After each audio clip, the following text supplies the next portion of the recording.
Somos Iglesia Cristiana El Almendro. Fe, oración y servicio.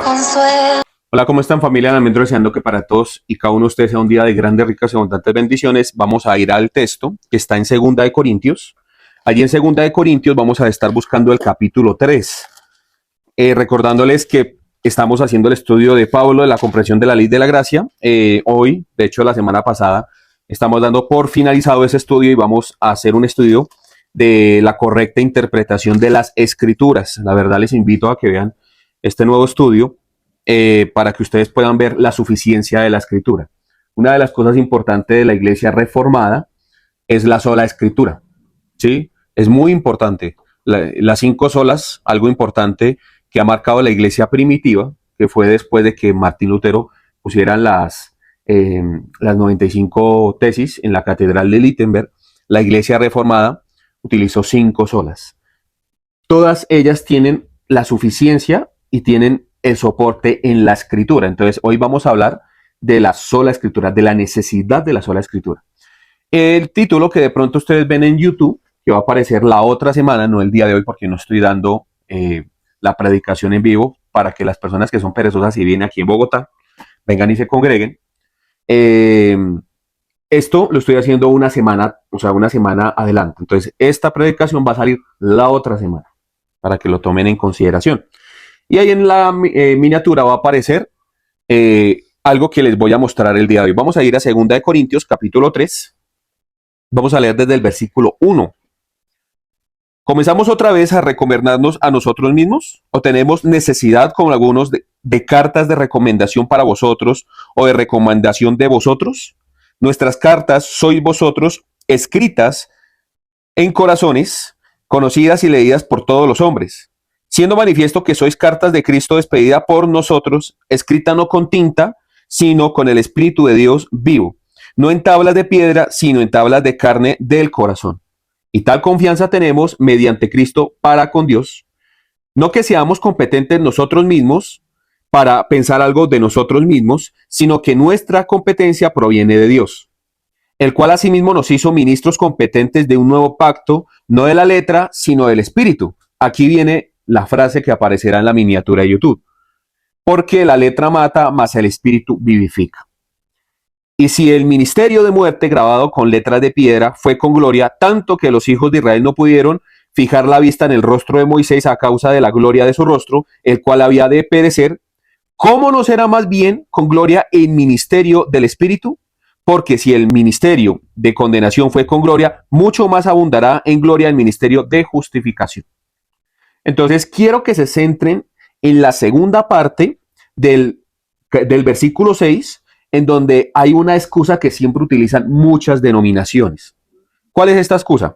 La excusa es porque la letra mata, más el Espíritu vivifica.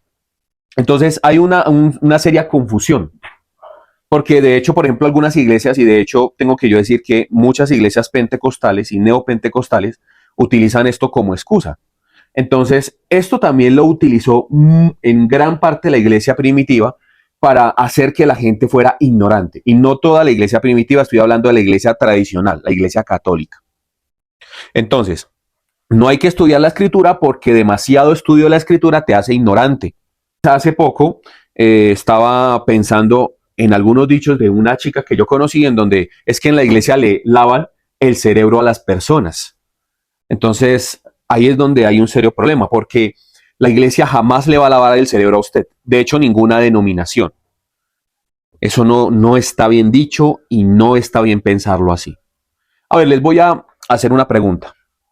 Ustedes van a una iglesia y lo primero, regularmente tienen un texto, ¿cierto? Y estoy hablando de las iglesias cristianas, ojo, porque no puedo poner en este mismo orden, por ejemplo, a la iglesia mormona, ni tampoco a los testigos de Jehová que han pervertido la escritura, y allí sí hay un serio problema porque la persona tiene textos, por ejemplo, los libros de Mormón, allí, por ejemplo, usted no tiene la escritura, entonces, por lo tanto, ¿usted cómo va a poder tener un documento para que usted pueda comparar lo que dice el pastor, un documento que fue hecho por un hombre, no inspirado por el Espíritu Santo, y que lo único que está buscando es manipular?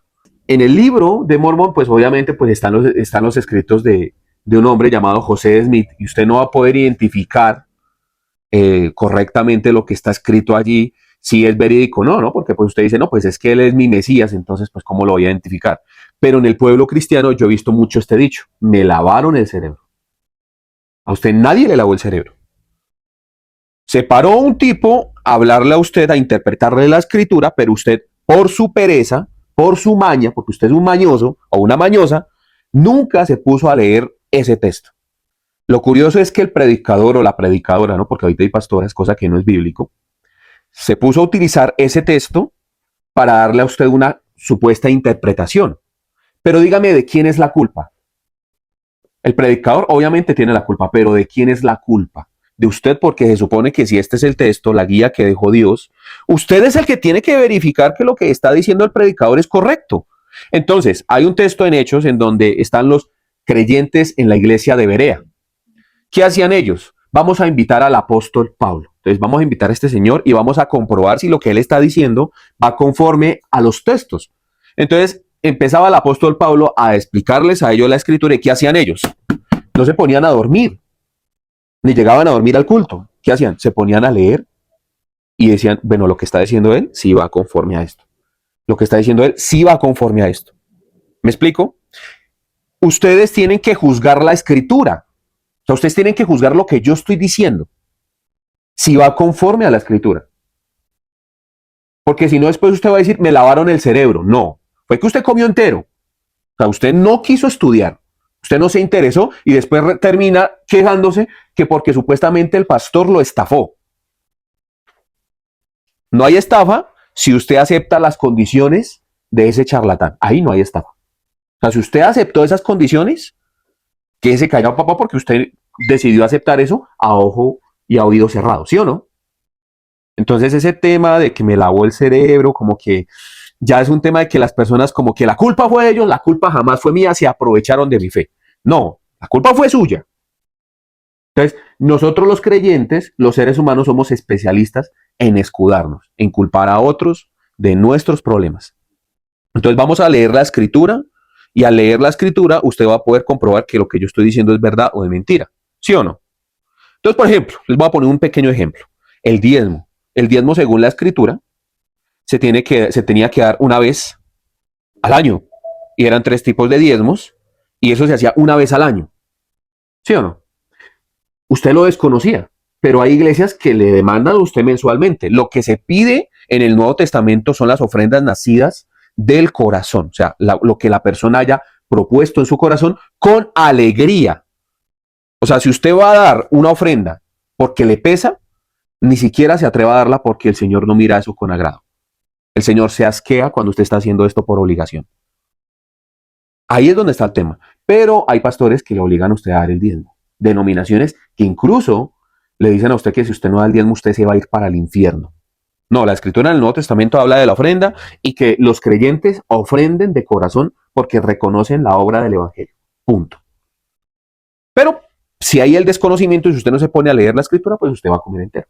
Entonces, quiero ponerles un ejemplo antes de leerles esto porque eso de la letra mata más el espíritu edifica me lo repetía un señor en algún momento de mi vida.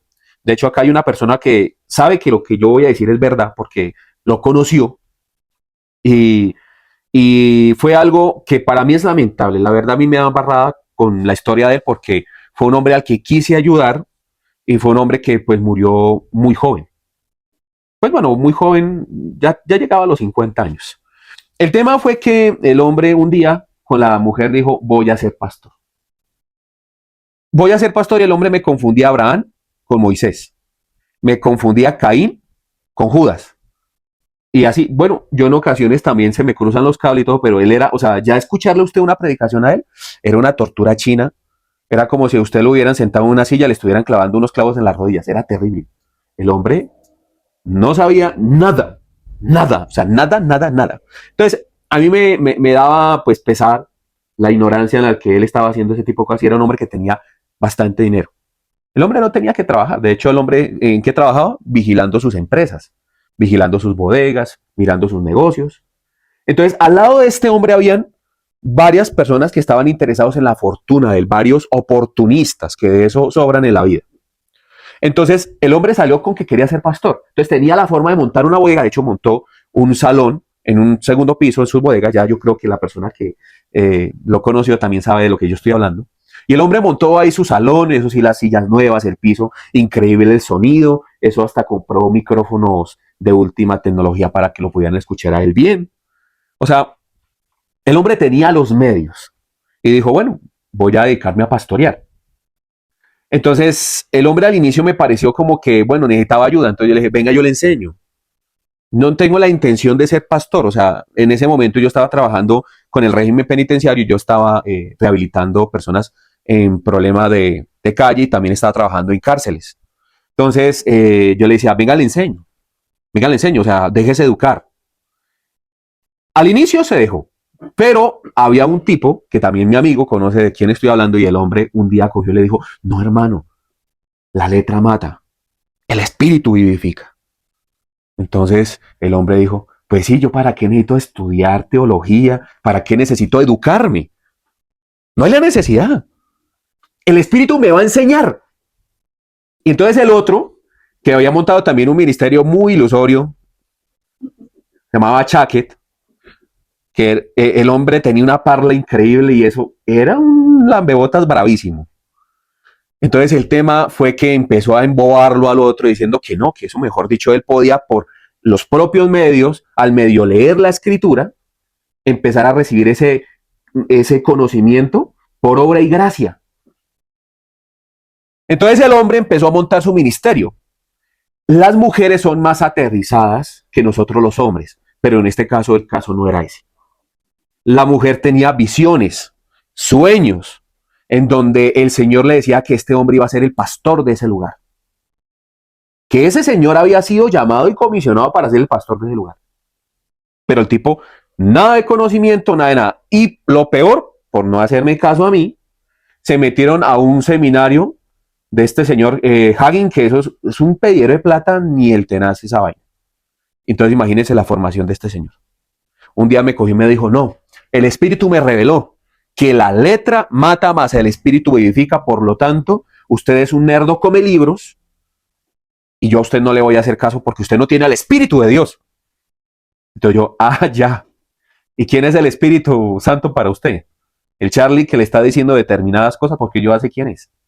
Ese es el Espíritu Santo. Le dije, bueno, está bien, no hay problema. Hágale. Vaya, estudia en esa secta de error. Entonces, yo no lo miraba como desde lejos. Un día me invitó a una iglesia de esa denominación, de ese seminario, y me llevó engañado. Me dijo que lo acompañara a hacer una vuelta. Entonces yo le dije, bueno, camine, vamos. O sea, yo no peleaba, la verdad. Yo decía, bueno, hágale.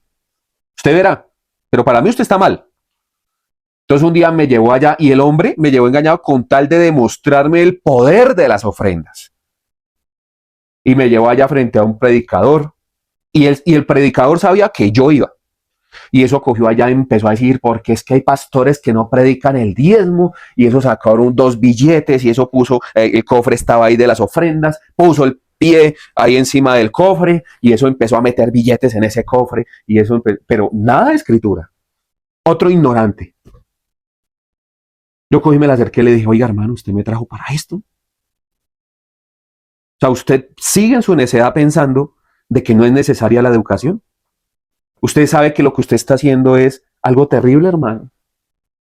Entonces yo le dije, ¿sabe qué, hermano? Vea, yo lo voy a esperar afuera. La verdad, esto es lo más absurdo que usted ha podido hacer conmigo. Esto es un tipo ignorante, hermano, el que está ahí. El señor no sabe ni dónde está parado. Lo espero afuera.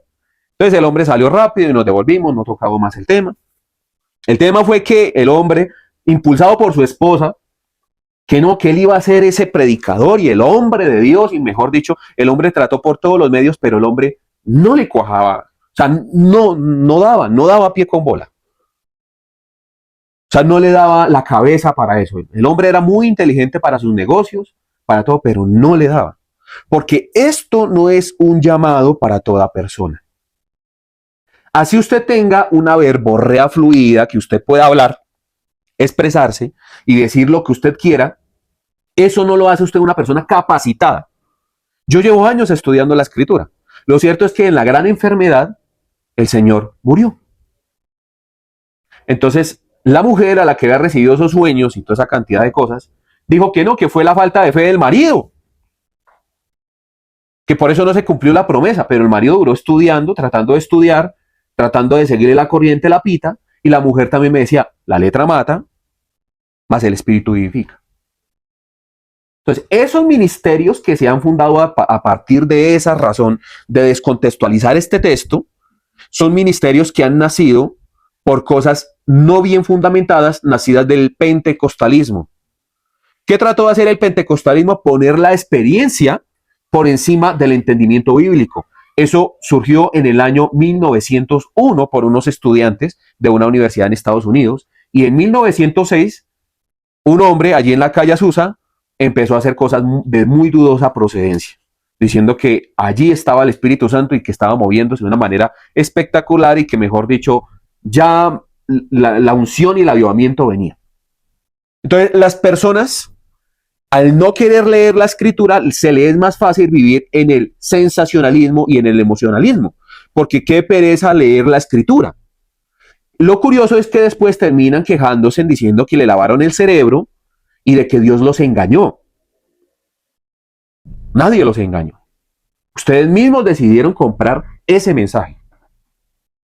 ¿Sí o no? Eso es como cuando usted va y se va a comprar un televisor. Usted sabe que hay una marca buena, que dura. Y ojo que esto me pasó no hace un par de años. Yo le estaba diciendo a un amigo, mire, yo tengo un televisor de determinada marca y este televisor es bueno, hermano. Es muy bueno. Pero valía más o menos casi 4 millones de pesos, 5 millones de pesos. Entonces, había uno del mismo tamaño que valía 1,5 millones. Pero era un chinito. Que en ese entonces los chinitos pues hacían cosas buenas, pero también hacían cosas muy malas. Pues, ¿qué sucedió? Se compró ese televisor barato. No le duró sino 1 año y medio. Entonces uno dice, ¿qué sucede? Lo que pasa es que nosotros creemos que somos muy inteligentes. O sea que, a ver, usted coge una Biblia y usted dice, lo que hace el predicador es fácil porque está gastando saliva. Es que es más, por ejemplo, no puede ser que un predicador gane un salario. No puede vivir del evangelio, tiene que tener un trabajo extra porque, hermano, eso es fácil. Las personas viven pensando que no tienen que ni siquiera apoyar la iglesia ni que el pastor ganara un sueldo. ¿Por qué piensan así? Porque hay ladrones. Entonces, y piensan que esto es algo que las personas pueden hacer fácil. O sea, que esto es algo que usted coge un versículo y de ahí se inventó una chocoaventura y le sacó el dinero a la gente. Entonces, el pastor no puede ganar un sueldo. Tiene que el pastor estar en la inmunda. Y explico esto no porque quiero que me dejen su dinero, sino porque por causa de pensar así, es que consiguen unos estafadores en la actualidad que no han estudiado y le creen a cualquier persona. Y lo más chistoso es que los que más se quejan de estos temas terminan ofrendándole a esos corruptos ladrones porque les comen cuento. Entonces, en las iglesias de error dan, pero cuando se les predica correctamente, no dan. Ahí es donde está el tema. O sea, las personas viven pensando mal porque tienen una mala formación y piensan que esto no requiere personas profesionales que entiendan y que sepan. Entonces, mire, este personaje increíblemente recolectaba diezmos y ofrendas, o sea, este supuesto pastor. Y las personas que estaban alrededor de él eran personas que estaban interesados en su riqueza, en mirar cómo accedían a algún tipo de favor de este señor. Y iban allá puntualmente, pero no querían nada de Dios. Entonces después salen diciendo que no, que era que ese señor le estaba lavando la cabeza. Y cierro el ejemplo con lo siguiente. La ignorancia es algo que tiene una solución. ¿Cuál es la solución a la ignorancia? El conocimiento. Entonces usted no me va a poder decir a mí que el Señor ha tenido la culpa porque Él dejó el documento. Él dejó la Biblia. Si usted en algún momento ha sido estafado es por usted mismo. Lo mismo que con el tema del televisor. Si a usted se le dañó el televisor fue porque lo barato sale caro. Eso es así. Entonces, vamos a ir a un texto y quiero que ustedes vean algo muy en particular. Les voy a hacer 2 preguntas. Ahí está. ¿En dónde inicia el Nuevo Testamento? ¿Génesis? El Nuevo Testamento. El Nuevo Testamento. En Mateo, ¿cierto? El Antiguo Testamento, Génesis. Ahora les voy a mejorar la pregunta. ¿En dónde inicia el nuevo pacto? Por eso, ¿en dónde inicia? En la muerte y resurrección del Señor Jesús. Entonces, un testamento es un documento en donde usted deja a una persona beneficiaria de, en este caso, su muerte, ¿no? Su fallecimiento. Entonces, en este caso, el antiguo pacto y el antiguo testamento se basaba en que las personas tenían que cumplir la ley, negarse a sí mismo y cumplir la ley, pero les quedó grande cumplir la ley. Ahorita vamos a ver un texto en Ezequiel. Pero en el nuevo pacto, el nuevo testamento, ¿en dónde inicia? En Mateo. ¿Por qué inicia en Mateo? Porque se empieza a hablar de la voluntad del testador. O sea, en este caso, de lo que vino a hacer Jesús desde el momento de su nacimiento. Y ahí empieza, por ejemplo, a colocar las condiciones incluso del testador en vida. El nuevo pacto inicia cuando él dice, consumado es. Ya todo está hecho y entrega su vida, entrega el último hálito de vida y llega el Espíritu Santo y empieza a tomar oportunidad en cada creyente. Entonces hay que ser claros en esto. Pero en el antiguo pacto no inicia en Génesis. ¿En dónde inicia? Cuando le es entregada la ley a Moisés. El antiguo pacto, de hecho usted mira en Jeremías capítulo 31, versículo 31, en donde dice que en los postreros tiempos haré nuevo pacto con la casa de Israel, no como el pacto que hice con sus padres, ya que ellos invalidaron mi pacto cuando lo saqué de Egipto. Entonces, el nuevo pacto inicia cuando le es entregada la ley a Moisés en el monte Sinai, en donde todos a unísono voz dijeron, le vamos a obedecer a usted. Entonces, hay que interpretar esto porque hay personas en iglesias que viven en el antiguo pacto y en el Antiguo Testamento, y hay personas que no saben vivir en el Nuevo Pacto y en el Nuevo Testamento.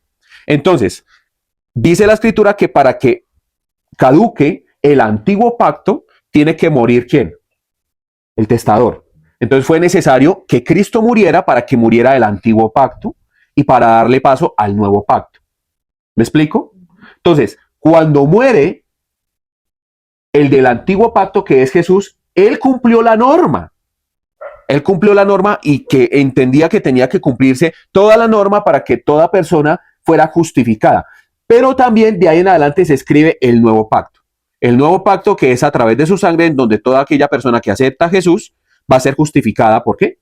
Por su sangre, a través de su sacrificio. ¿Sí o no? Entonces vamos a ir a un texto, vamos a ir a Ezequiel, y allí en Ezequiel vamos a ir a buscar el capítulo 11. Vamos a ir al verso 19. Y aquí está la esencia misma de lo que yo les estoy hablando. Mire lo necesario. Dice, y les daré un corazón y un espíritu nuevo pondré dentro de ellos y quitaré el corazón de piedra de en medio de su carne y les daré un corazón de carne para que anden en mis ordenanzas y guarden mis decretos y los cumplan y me sean por pueblo y yo sea a ellos por Dios. Mas aquellos cuyo corazón anda tras el deseo de sus idolatrías y de sus abominaciones, yo traigo su camino sobre sus propias cabezas, dice Jehová el Señor. Entonces, el nuevo pacto trae unas condiciones para que una persona pueda vivir en el nuevo pacto. Primero, hay que dejar ¿qué? El corazón de piedra, ¿cierto? Entonces, no puede haber nuevo pacto si no se quita el corazón de piedra. Entonces, ¿qué es quitar el corazón de piedra? Les pregunto, ¿en qué fue escrita la ley de Moisés? En unas piedras, ¿no? Que él reventó cuando vio que el pueblo tenía puesto un becerro allí, ¿no? Y que de hecho volvió y subió para que nuevamente pudiera establecer esas piedras. Y esas piedras, esas tablas hechas en piedras fueron guardadas ¿en dónde? En el tabernáculo. Fue necesario, precisamente en el tabernáculo fue necesario guardarlas para que no tuvieran accesibilidad al pueblo a ellos. Aún así, Moisés empezó a enseñarlas pedagógicamente. Entonces el tema es el siguiente. Cuando usted miraba las piedras, usted leía los mandamientos, o cuando Moisés miraba las piedras, Moisés las transmitía, ¿cierto? Entonces esos mandamientos estaban escritos en las piedras, por lo tanto ustedes miraban que eran normas que usted tenía que cumplir como en la actualidad. Entonces usted tiene que portarse bien porque cómo va a quedar mal delante de las demás personas, ¿no? Entonces, no voy a adulterar. Entonces, sigo adulterando en mi vida privada, pero delante de las personas no muestro mi adulterio ni mi fornicación. pero la ley está allí. La ley está ahí en las piedras, pero yo trato de mostrar cómo, me trato de mostrarme bien para que las personas crean que yo cumplo la norma, porque la ley está exteriormente. Quiero que se imaginen ese par de piedras. El último mandamiento: no desearás la mujer del prójimo, ni el buey, ni la casa, ni el carro, nada. Entonces está ahí, en esas tablas. ¿Sí o no? Pero usted muestra que anhela y desea lo que tiene el prójimo. No, usted trata de ocultarlo. ¿Por qué? Porque la norma está en ¿dónde? En las piedras. ¿Cierto? Entonces le hago yo a usted una pregunta. Dios, una cosa es que yo, el pastor, lo mire a usted y que yo diga, ay, tan piedoso el hermano Juan. Este mi muchacho se ve que es lo más de juicioso. Tan juicioso Sergio. No, este muchacho es la verdad que era. ¿Sí? No, y Miguel ni se diga. Yo como quiero a mi muchacho. Todos son juiciosos. Delante de mi vista, de mis ojos, todos son juiciosos. ¿Sí o no? Pero delante de Dios, Dios sí ve cuando están deseando, anhelando, adulterando, fornicando, robando, haciendo cosas que no son permitidas delante de Él. Entonces, ¿qué es lo que sucede? Que eso trae un problema en la correcta vida de creencia. Dios jamás ha querido eso. A Dios no le gusta el hipócrita, ni el mentiroso, ni el doble cara. Con Dios se maneja la verdad. Usted al pastor puede tratar de tramarlo, pero es que el pastor nadie es. O sea, yo no soy nadie. Mire, a mí me pasa mucho en las consejerías. Yo hablo con las personas. Antes de que yo trabajara en esto, yo tuve contacto con cientos de charlatanes. O sea, mire, si alguien está entrenado para identificar mentirosos, y no con esto quiere decir que yo sea infalible, soy yo. O sea, yo tuve contacto con ladrones, estafadores. De hecho, me sentaba con ellos y yo me ponía con ellos a charlar, a esculcarles la cabeza. Y ojo con esto, yo identifico fácil un charlatán. Pero entonces yo a las personas les digo, sí, hermano, sí, no, sí. Ajá, hay otros con los que de verdad yo quiero que la persona cambie, que yo le digo la verdad y a veces la verdad es cruda. Pero en ocasiones tratan de seguirme mintiendo. ¿Qué es lo que sucede? Que la persona tiene esta manía, toda persona. Esto no es solamente de las personas a las que yo les he recibido consejería, sino también es algo muy mío. Porque uno trata de mostrar ¿qué? La mejor cara. O sea, uno trata de decir, soy bueno, soy inteligente, soy sagaz. Pues ahí es donde está el problema. Le hago yo a usted una pregunta. Si usted fuera delante de Dios, ¿usted lo va a poder tramar a Él con los mismos argumentos? ¿Qué haría el Señor? ¿El Señor haría lo mismo que yo? Diría, no, sí. Ay, sí, hermano. Sí. Yo a veces, bien. ¿Qué haría el Señor? El Señor lo achicharra, papá. O sea, el Señor no me pone con estas vainas. O sea, de verdad que lo que hace Cristo en la vida de creencia al oponerse entre el Padre y nosotros es algo maravilloso. Porque el Padre no está viendo nuestra maldad. Ve a Cristo. Entonces, lo que sí hace el Padre es decir, a través del Espíritu Santo, dice, a esa persona necesita corrección. Y Dios viene y lo corrige. Pero el Padre, ojo con esto, el Padre no admite que se le diga mentiras en la cara. El pastor sí. Su papá, su hermano, su esposa, sí admiten la mentira. Dios no. Pero nosotros tenemos esa manía porque vemos las piedras físicas. Entonces Dios dijo en el antiguo pacto, mire, si yo sigo haciendo esto, las personas jamás van a entender el principio ni por qué se le está colocando la norma. Ahora usted imagínese una vida sin los 10 mandamientos. La gente se volvería loca. O sea, la gente sin normas, la gente sin ley, sin normas. Imagínese, oscuridad total y cada uno hiciera lo que se le diera la regala gana. Imagínese, o sea, si no más uno, que uno tiene un vehículo y uno va manejando, uno a veces se aprovecha y uno se pasa el semáforo, uno a veces se sube encima de los andenes, uno a veces tantas cosas. Ahora imagínese donde no hubieran leyes de tránsito. La gente, ¿qué no haría? ¿Ah? Entonces, por ejemplo, les pongo yo un caso. ¿Ustedes se acuerdan el tema de la carta que se daba a la mujer para repudio? Resulta y pasa que en el antiguo Israel, por ejemplo, las mujeres llevaban la peor parte. ¿Por qué?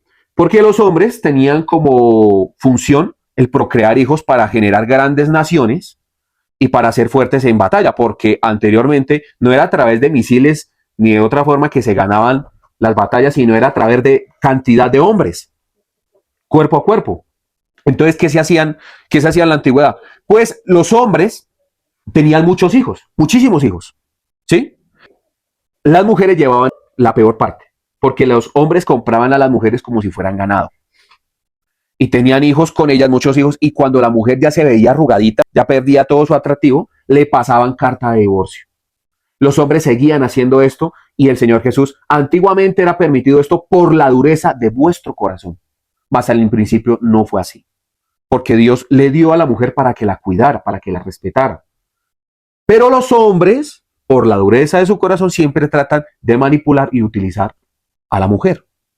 Entonces, ¿qué sucedió? Pues esto se convirtió en un desorden y los escribas y fariseos le llegaron con ese cuento al Señor Jesús. Dijo, no, es que a ustedes se les permitió eso porque por la dureza de su corazón. ¿Mm?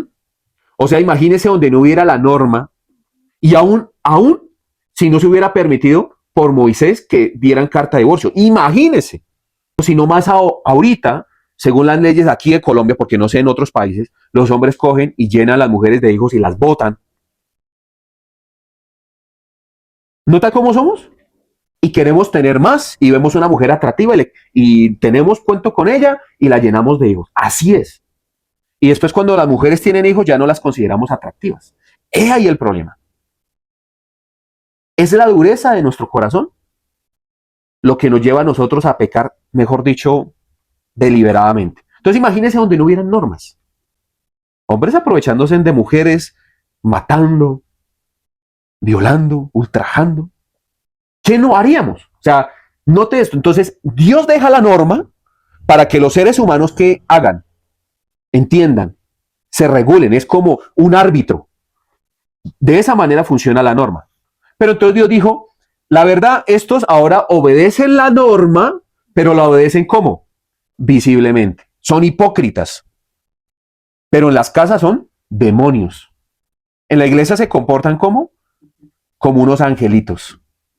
Y mire que hace poco yo conocí a una hermana, y de hecho hace poco pues hablé de esta hermana, en donde una muchacha que ella se la pasaba en la iglesia, casi no iba, y era la hija de un supuesto pastor. Y entonces me cogí y me decía la chica, un día que tuve la oportunidad de hablar, yo le decía, pero usted ¿por qué no viene casi aquí a las reuniones, todo ese tipo de cosas? Yo tratando pues de hablarle a la chica, y la chica me decía, porque yo no creo en esto. Yo, ¿cómo así? Entonces, ¿usted por qué viene? Porque mi papá me obliga. Entonces yo le dije, ¿pero por qué? Me decía, porque es que mi papá en la iglesia es un hombre increíble, es un hombre admirable, todo el mundo lo admira, pero en la casa es un demonio. Y lo peor es que me exige. Entonces, la norma no se puede seguir viviendo, ni tampoco se puede exigir mediocremente ni a medias. Entonces, Dios entendiendo esto dijo, yo de antemano sabía que no podían cumplir la norma, entonces envía a mi hijo y él va a cumplir la norma. Muerto él, la norma va a estar y va a simbolizar todo en su vida. Ahora en el nuevo pacto voy a introducir a mi hijo dentro del corazón de aquella persona y mi hijo como un buen profesor les va a enseñar a ellos desde dónde, desde el corazón. Pero para eso necesito quitar esas normas de piedras. Entonces eso es que una persona mude el corazón de piedra y que Dios le dé un corazón de carne. ¿Por qué de carne? Porque la carne siente. Entonces, porque la carne duele. Entonces, aquí es donde va el dato perturbador para muchos. Dios va a tratarlo a usted con lo que a usted más le duele. Y va a tocarle la carne. ¿Por qué? Porque a la buena con usted no se puede. O sea, Dios le toca a uno. O sea, Dios espera como lo que nosotros hacemos en diciembre cuando tenemos un cochinito. Compramos el cochino y él dice, engórdese, papá, tranquilo. ¿Quiere más lechuguita? Hágale, mi hijo. ¿Qué más quiere? ¿Quiere más comida? Hágale. Que en diciembre usted y yo vamos a hablar de chicharrones. Usted y yo vamos a tocar varias cuentas. ¿Y Dios qué hace? Coge Y cuando usted tiene la herida, coge el dedito y uno, uy, ahí no, Señor, no me gusta esto. Pero el Señor dice, sí, Señor, porque es que usted obedecía la norma porque las veía ahí en piedra. Pero ahora que usted tiene la situación y que la está viviendo en carne, usted tiene que entender que a mí no me sirve que usted obedezca a medias ni a su manera. Entonces vamos a tocar un texto que es el texto en donde se le está hablando a un hombre llamado Nicodemo. Para aquellas personas que me dicen a mí, la letra mata, más el espíritu vivifica. Entonces vamos a ir a Juan capítulo 3. Juan capítulo 3 para mí es un texto como el texto de la samaritana. Uno encuentra, siempre que uno lo lee, uno encuentra muchas cosas, ¿no? Entonces vamos a leer los primeros 7 versículos de Juan capítulo 3, ¿les parece? Había un hombre de los fariseos que se llamaba Nicodemo. ¿Qué era Nicodemo? Un fariseo, o sea, un estudioso de la ley, un hombre que enseñaba la ley. O sea, el hombre tenía conocimiento, conocía la norma, conocía los mandamientos y conocía todas las costumbres del pueblo hebreo. ¿Ven? Un principal entre los judíos, o sea, no solamente era fariseo, sino era un hombre muy representativo y era un hombre que por su conocimiento era un principal. O sea, para que usted sea un principal entre los fariseos es porque era un maestro. Entonces no era cualquier pelagato el que venía acá. Pero entonces pasaba lo siguiente, versículo 2. Este vino a Jesús de noche y le dijo rabí. Un maestro le dijo a otro maestro. O sea, cuando usted ya pasa eso, usted reconoce de que a esa persona a la cual usted le está diciendo maestro es superior que usted. Le dijo maestro. Le dijo a Jesús maestro. Y ojo que no era cualquier personaje, también él era un maestro. Sabemos que has venido de Dios como maestro. O sea, mire las palabras. Yo sé que usted tiene de Dios. O sea, yo sé que usted viene de Dios. No sé, yo entiendo la ley y la norma, pero sé que usted tiene de Dios. Usted viene de parte de Dios. Lo curioso es que él viene a él de noche. Quiero que se grabe esto. Porque nadie puede hacer estas señales que tú haces si no está Dios con él. O sea, no fue ni siquiera por el conocimiento que viniera a él, sino que le parecía increíble que ellos vieran tantos paralíticos, tantas personas con diversas enfermedades, y el Señor la levantara de un momento a otro cuando ellos duraron toda su vida tratando con médicos. ¿Sí o no? Respondió Jesús y le dijo, de cierto te digo que el que no naciere de nuevo no puede ver el reino de Dios. A ver, si Jesús fuera una persona narcisista o egocéntrica, lo que diría, claro que sí, pequeño, no te preocupes. Tráeme un enfermo y te demostraré nuevamente mi poder. No. ¿Cómo lo ataca? Con conocimiento. Porque él no quería escuchar el conocimiento de Jesús. Él quería ver más milagros y que le explicara cómo hacía los milagros. Obviamente, ¿no? Versículo 4. Nicodemo le dijo, ¿cómo puede un hombre nacer siendo viejo? ¿Puede acaso entrar por segunda vez en el vientre de su madre y nacer? O sea, esto lo estaba haciendo en manera de burla. O sea, usted me va a venir a mí a enseñar. O sea, ¿puede un hombre volver a nacer? O sea, el hombre está siendo irónico. ¿Sí? Versículo 5. Respondió Jesús, de cierto te digo que el que no naciere de agua y del Espíritu no puede entrar en el reino de Dios. A él le tocó una fibra que este hombre no esperaba. Versículo 6. Lo que es nacido de la carne, carne es, y lo que es nacido del Espíritu, Espíritu es.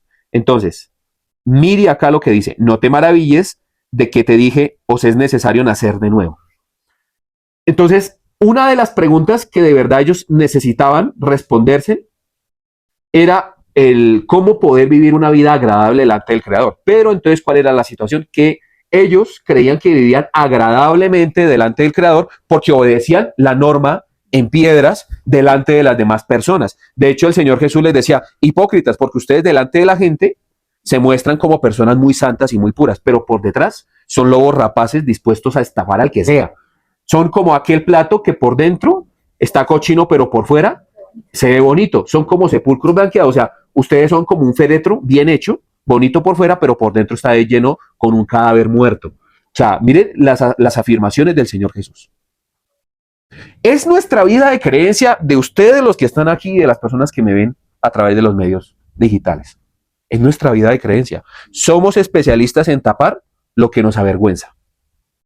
Y cuando hay una persona que peca, le caemos encima, como los escribas y fariseos. No hace mucho conocí a una mujer que tenía 2 hombres al mismo tiempo, pero también tenía una amiga que hizo lo mismo, dijo, uy, pero es que ¿cómo va a hacer esto esta tonta? O sea, terrible que haga este tipo de cosas. Nota esto, así somos. Somos especialistas en tapar nuestra realidad. Usted imagínese donde Dios nos descubriera cada uno de nuestros pensamientos y nuestro pecado que nos es oculto. Usted imagínese lo que haría Dios. Ahora imagínese lo que pensarían los demás. Pero Dios nunca ha querido avergonzarlo a usted. ¿A quién Dios sí avergüenza? Aquella persona que dice que tiene una vida impoluta, perfecta y que se muestra perfecto, pero en realidad es un mentiroso. Con aquellas personas que demuestran su maldad, Dios es misericordioso y Dios a ellos les muestra su piedad. Por eso es que es necesario quitar el corazón de piedra y que usted aprenda a sentir, que le duela. Y por eso es que Dios trata con usted en la parte que más le duele. Les coloco un ejemplo, el hijo pródigo. El hijo pródigo le dijo, padre, necesito que me dé la parte de mi herencia y yo me voy. El padre le dijo, me parece buen negocio. O sea, si al padre le pareciera mal negocio, no le hubiera dado ¿qué? Pues la plata. Le dijo, me parece buen negocio, porque a través de que usted caiga y esté mal, allí usted se va a mirar a usted mismo y se va a usted a dar cuenta de los beneficios que usted obtiene aquí conmigo. Entonces, le da las riquezas, el muchacho va y se gasta todo esto con mujeres, en trago, en todos los placeres que hay y al último termina desayunando, almorzando y comiendo ¿con qué? Con cerdos. Entonces, a veces Dios le parece buen negocio el darle a usted las facilidades para que usted mismo se pierda. Increíblemente es así. Porque a veces es necesario estar perdido para volverse a encontrar. Con esto no le estoy diciendo que es bueno que pequen. Ojo con esto. Estoy hablando de lo que Dios hace, no de lo que usted hace, porque entonces usted me va a decir, ay, entonces voy a pecar. No. Es que Dios a usted lo va a lanzar y lo va a poner en una situación en donde usted escuche verdaderamente, porque es que usted humanamente no quiere escuchar porque usted cree que usted es demasiado bueno. La insensatez del hombre es no entender la voluntad de él. Esa es la insensatez. El problema no es que usted falle, el problema es que usted no entienda el propósito. Entonces le habla a Nicodemo del nacer de nuevo. ¿Por qué el nacer de nuevo? Porque a pesar de que este hombre era maestro, enseñaba a otros, tenía conocimiento, el hombre seguía enseñando la ley hecha en tablas de piedra y enseñaba un evangelio que en ese momento era la buena noticia de salvación para otras personas. De hecho, los judíos, esto de nacer de nuevo, no es algo que se haya inventado en el Nuevo Testamento. Los judíos lo relacionaban con aquellos gentiles que se convertían al judaísmo. Entonces, por ejemplo, en ese momento, Nicodemo decía, bueno, la buena nueva salvación es que nosotros somos el pueblo de Dios y Dios nos tiene a nosotros por encima de todas las naciones. Entonces, eso era lo que enseñaba Nicodemo, la ley. ¿Me explico? Entonces, vamos a ir al versículo 8. Y aquí quiero hablar de algo que las personas no interpretan correctamente. El viento sopla de donde quiere y oye su sonido, mas ni sabes de dónde viene ni a dónde va. Así es todo aquel que es nacido del Espíritu. Respondió Nicodemo y le dijo, ¿cómo puede hacerse esto? Respondió Jesús y le dijo, ¿eres tú maestro de Israel y no sabes esto? De cierto te digo que lo que sabemos hablamos y lo que hemos visto testificamos y no recibid nuestro testimonio. Si os he dicho cosas terrenales y no creéis, ¿cómo creeréis si os dijere las celestiales? Nadie subió al Padre sino el que descendió del cielo y el Hijo del Hombre que está en el cielo. Entonces quiero que presten mucha atención acá porque este versículo no lo entiende prácticamente la mitad del cristianismo. El versículo 8. El viento sopla de donde quiere y oye su sonido, mas ni sabes de dónde viene ni a dónde va, así es todo aquel que es nacido del Espíritu. Entonces, quiero ponerle unos ejemplos. Imagínese un árbol que tiene hartas hojas y usted ve que las hojas se mueven. ¿Qué las mueve? ¿Pero usted ve el viento? No. El viento usted no lo ve, pero el viento está ahí. Entonces está hablando aquí de la necesidad de que el Espíritu corrija al ser humano. Entonces, la ley tenía un espíritu en el cumplimiento de la norma, pero ese espíritu era rígido con aquellas personas que no cumplían la norma. Entonces, era merecedor de castigo. Mas ahora que ahora tenemos el Espíritu Santo dentro de nosotros, la norma está dentro de nosotros, el Espíritu Santo empieza a transformarnos ¿desde dónde? desde adentro. Pero nosotros lo vemos, no. Como nosotros no vemos qué movió la hoja, tampoco vemos cómo el Espíritu Santo está trabajando en la vida del creyente. Entonces, yo siempre lo he dicho, un creyente llega al cristianismo y yo no le exijo demasiado a esa persona. O sea, yo no le exijo lo que exigen otros pastores, que de hecho me pareció algo chistoso que días que estaban invitando a mi mamá a un culto cristiano. Y lo primero que le dijo la señora, pero señora Miriam, usted tiene que comprarse una falda larga, porque es que allá no aceptan a mujeres en falda corta, ni tampoco en pantalón. Mi mamá lo primero que dijo, yo ya casi no puedo ni caminar bien. Usted imagínese con una falda, pues me enriedo y me voy de cara. ¿Qué le voy a yo a hacer caso a usted? ¿Por qué me van a venir a exigir algo en la iglesia? Pero nota que las personas de una vez exigen que una persona se conforme o se comporte como ellos quieran. ¿Sí o no?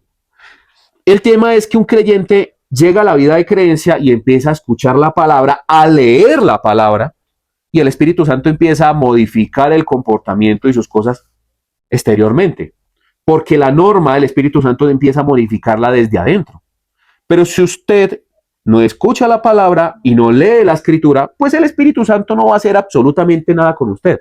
Lo que va a hacer es que si usted es recibido como hijo, lo va a hacer estrellarse y andar de estrellada en estrellada hasta que usted coja y reconozca y humille su cabeza y empiece a leer ese maravilloso libro. Entonces las personas, pero ¿por qué Dios permite tanta necesidad en mi vida? Yo no entiendo. Si yo soy tan buen marido y yo todos los días lo único que hago es ir a trabajar. Yo nunca he merecido este daño que me está sucediendo. Y le digo yo, ¿lee la escritura? Y entonces, no, pues yo de vez en cuando por ahí me escucho uno de sus discursos y me veo esos otros videos de chistosos que usted sube por allá al otro canal y así aprendo. No, no, no, no. Así no funciona. No funciona así. Porque ¿cómo va a ser escrita la ley en la tabla de su corazón si usted no conoce la ley? Por el conocimiento de la ley viene el conocimiento del pecado. Usted necesita leer la Biblia. No es opcional. Necesita estudiarla, profundizarse. A ver. Entiendan algo, hermanos. Si usted no me lee la Biblia, usted es peor que un inconverso. Peor que aquella persona que le pide a otra que obedezca la ley, pero usted ni siquiera quiere saber de la ley. Entonces, usted le va a venir a exigir algo a alguien cuando usted ni siquiera lo practica. Le exigimos perfección a nuestra familia, pero ¿somos perfectos?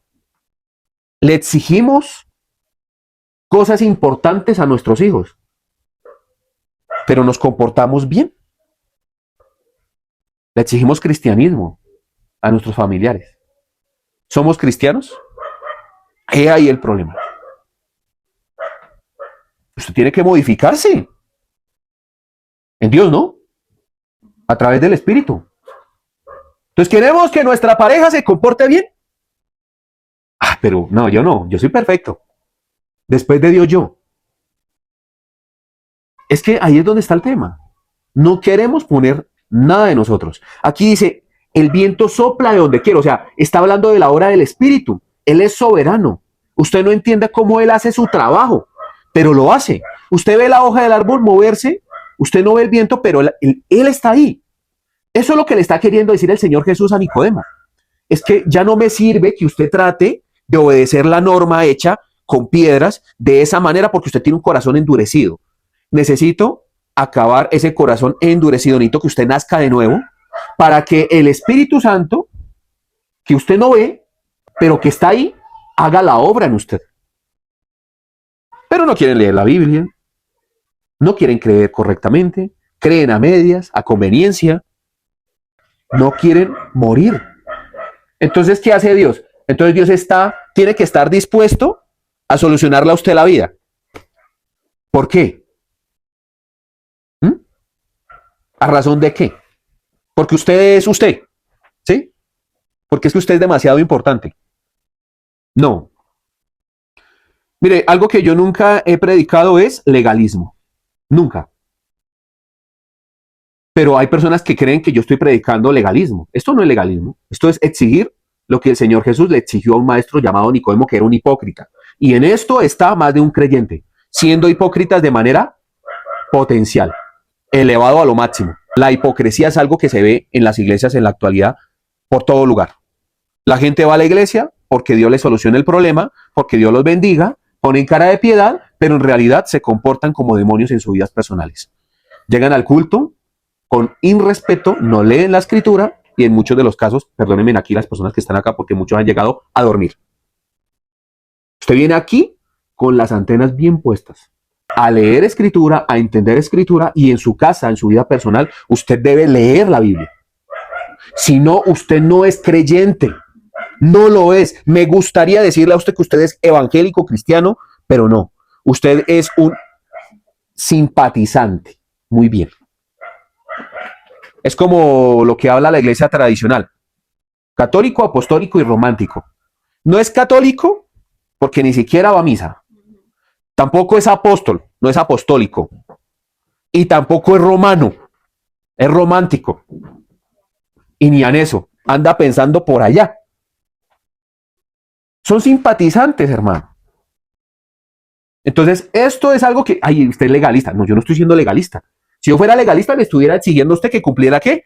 La ley en tablas, que me demuestre que usted cumple los mandamientos. Pero como yo soy una persona que se puede engañar, ¿usted me puede engañar a mí? ¿Por qué no? Yo no soy infalible. Yo soy falible. Usted me puede engañar. Pero a Dios, no, mi querido. Vamos con la última parte. Versículo 14. Y como Moisés levantó la serpiente en el desierto, así es necesario que el Hijo del Hombre sea levantado, para que todo aquel que en él cree no se pierda, mas tenga vida eterna. Porque de tal manera amó Dios al mundo que ha dado a su Hijo unigénito, para que todo aquel que en él cree no se pierda, mas tenga vida eterna. La serpiente de bronce. Cuando usted va a Números, usted puede encontrar un precedente importante que las personas regularmente como que desconocen, y esto es porque no les conviene tampoco reconocer. En Números capítulo 21, versículo 9, usted encuentra la serpiente de bronce. Y allí encuentra una historia muy particular, y con esto quiero cerrar esta predicación, que de pronto para muchos será tortuosa. A ver, allí en Números capítulo 21, versículo 9, lo puede buscar en su casa, está una historia en donde el pueblo de Israel, que no somos muy diferentes al pueblo de Israel, va por el desierto. Números capítulo 21, versículo 9. Entonces, el pueblo de Israel está pecando en contra de Jehová Dios. Porque quieren ultimar a Moisés, y no solamente eso, sino se están quejando del maná. Entonces, el maná, el Dios que le proveyó, el pan que le proveyó Dios al pueblo. ¿Sí o no? Entonces, Dios molesto les envía serpientes ardientes. La serpiente ardiente es un tipo de serpiente de un color rojizo que lo que hace es que el veneno empieza a quemar la persona por dentro. La persona siente que se va a quemar. De hecho, algunos le llaman las serpientes voladoras, ¿no? En la actualidad, ¿no? Y habitan en el desierto. Usted va caminando y la serpiente sale volando de la arena y lo muerde. Entonces las personas iban caminando y la serpiente los iban mordiendo. Entonces las personas morían como si se estuvieran quemando por dentro. Entonces lo que hace Dios, después de que el pueblo va a donde Moisés, le dice: Moisés, por favor, estamos muriendo. Después de que lo querían matar, le termina rogando: Moisés, por favor, ruega por nosotros. Entonces, los pecadores. Entonces Moisés le dice: listo, voy a orar por ustedes. Ahí está. Entonces, Señor, por favor, es que el pueblo está muriendo. Merecerían morir, pero pobrecitos. Entonces el Señor les dice: bueno, listo. ¿Me hacen un favor? Hacer una serpiente de bronce. Y la colocan crucificada en un asta, a la vista de todos, y toda aquella persona que es mordida por la serpiente y ve la serpiente allí en el asta, no va a morir. Ese va a ser el antídoto. Entonces usted dice: el Señor utilizó una serpiente. ¿Y qué es más fácil? ¿No le hubiera sido más fácil al Señor decirle a las serpientes que se fueran? Si Él las envió a que mordiera al pueblo, pues lo más fácil sería: oiga, serpientes, ya no muerdan a mis chinitos. Ya no los muerdan más. Váyase. Pues el Señor no les quitó las serpientes. Antes, a lo contrario, permitió que las serpientes convivieran con el pueblo y les coloca una imagen. Con esto no estoy avalando las imágenes, ¿no? Y les coloca esa imagen. Entonces, cada vez que la serpiente mordía a una persona, pues imagínense el dolor. Ahora, póngase a ver la serpiente crucificada allí. Entonces, ¿por qué le está diciendo esto a Nicodemo? Porque Nicodemo, que es maestro, no entiende cómo nacer de nuevo, ni entiende tampoco la obra del Espíritu, ni tampoco comprende lo que él va a venir a hacer en la cruz, la obra del Mesías. Entonces, mire, le habla del nacimiento, le habla de la obra del Espíritu Santo y le habla acerca de la forma en la que él tenía que morir. Entonces, ahora vamos a hacer un ejercicio. Cambiemos la serpiente de bronce por el Señor Jesús. Y ahora cambiemos las serpientes ardientes por el pecado. Para Dios sería fácil quitarle el pecado a la humanidad. De hecho, para Dios sería fácil acabar y destruir la humanidad, pero no lo hace. Un día un ateo me dijo, pero ¿por qué el Señor permite tanta maldad? ¿Por qué no acaba con la maldad? Yo le dije, porque si fuera así, el primero con el que tendría que acabar Dios es con usted. Y a usted no le conviene que eso sea así, ¿no? Me dijo, no. Ah, bueno. Entonces yo le digo a usted, Dios no le quita la serpiente de bronce al pueblo de Israel, tampoco le quita a usted el pecado. O sea, que el pecado lo muerda a usted. ¿Cómo se siente cuando una persona está pecando y lo está consumiendo el pecado? Usted dice, yo no siento que me esté quemando. Es más, yo siento delicioso. Es más, me gusta. ¿Sí o no? Pues resulta y pasa que la persona no siente los efectos de ese doloroso veneno porque tiene un corazón endurecido, un corazón de piedra. Ahora ven por qué Dios tiene que quitar el corazón de piedra y poner un corazón que sienta. Entonces, ¿cuál es el vehículo que utiliza Dios? El dolor. Y toca lo que usted quiere. Y vuelvo, le digo yo, coge y hace esto. Lo ve con la herida y hace esto. Quiero que sienta, quiero que experimente el dolor, para que usted entienda la gracia. Entonces, ¿qué era el ejercicio? ¿Cuál era el propósito de la serpiente de bronce? Pues cada persona venía y era mordida, pero tenía también el antídoto. O sea, la serpiente crucificada era el antídoto. Entonces, lo que quería Dios mostrar era que tenía que ser dependiente, o sea, buscaba que fueran dependientes del antídoto, o sea, que tuvieran la necesidad del antídoto. Como en el Nuevo Testamento, nosotros tenemos la necesidad de ver a Cristo para eliminar de nosotros el pecado. Dios busca que usted vea a Cristo y que usted dependa del antídoto, de ese antídoto que le va a quitar a usted, ¿qué? El pecado. ¿Notan lo mismo? Entonces, un texto que está en Números, que tiene miles de años atrás, el Señor le está diciendo a este hombre llamado Nicodemo, yo necesito ser crucificado a la vista de todos, para que toda aquella persona que tenga pecado, el veneno, sea que sanada. ¿Me expliqué bien? Entonces, eso hace la cruz. La cruz es nuestro antídoto, por eso tenemos que depender de Cristo. O sea, para Dios hubiera sido fácil quitarles a ellos las serpientes, pero no, necesitaba que las serpientes siguieran mordiendo al humano para que ellos dependieran de qué? Del antídoto que era la serpiente allí en el asta.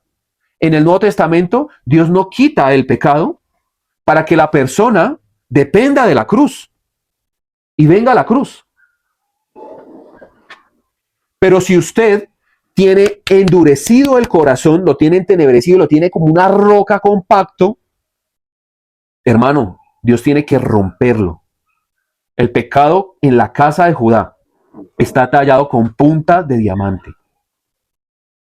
O sea, es necesario que sea roto ese pecado, eliminado, porque el corazón es como una piedra.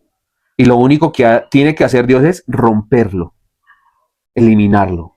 Y va a utilizar ¿qué? La punta del diamante para empezar a ¿qué? A romper esa roca.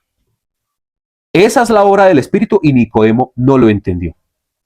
Y por eso termina diciendo, porque de tal manera Dios amó al mundo que ha dado su Hijo unigénito para que todo aquel que en él crea no se pierda, mas tenga vida eterna. Porque no envió Dios a su Hijo al mundo para condenar al mundo, sino para que el mundo sea salvo por él. O sea, el objetivo de Dios es que el ser humano que vea la cruz sea salvo.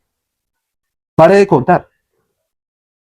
Y él empieza a hacer la obra del Espíritu Santo. La persona no sabe cómo empieza a cambiar, pero el Espíritu Santo empieza a modificar su comportamiento. Y el nacimiento de nuevo no es opcional. Si usted quiere ver el reino de Dios, tiene que nacer de nuevo. La otra semana voy a continuar con este mismo relato porque les voy a hablar de los dos tipos de obras. que debe haber en la vida del creyente, ¿no? En donde una es la obra hecha por voluntad propia, que es una vida llena de corrupción, que trata de manifestar piedad, pero que carece de la misma, y la otra es la obra que trae Dios a través de la misma palabra. Amén. Espero que esta predicación les haya servido mucho. Mire, yo sé que hay muchas preguntas a partir de esto. De hecho, yo le decía a mi esposa que cuando usted empieza a leer este texto de Nicodemo, usted encuentra muchas cosas. Porque a pesar de que Nicodemo no quiso entender o no podía entender por la limitación, que en ese momento no había entendido que él era el Hijo de Dios, nosotros sí podemos entenderlo a él. Porque tenemos algo mejor que Nicodemo. ¿Qué tenemos nosotros? El Nuevo Testamento, el Nuevo Pacto, y tenemos al Espíritu de Dios. Entonces espero que la otra semana pues continúen con este estudio, que la verdad les va a gustar mucho porque les voy a enseñar a ustedes la importancia de la Escritura. Somos Iglesia Cristiana de Almendro, Fe, Oración y Servicio. Visítenos en nuestras redes sociales. Por favor, denle like, comparta este mensaje que con esto nos ayuda tremendamente. Bendiciones, shalom. Te invitamos a que nos visites en nuestras redes sociales, comentes, compartas y dale me gusta. Nos encuentras en Facebook como Iglesia Cristiana El Almendro, Instagram El Almendro Iglesia, YouTube Iglesia Cristiana El Almendro y TikTok Iglesia El Almendro.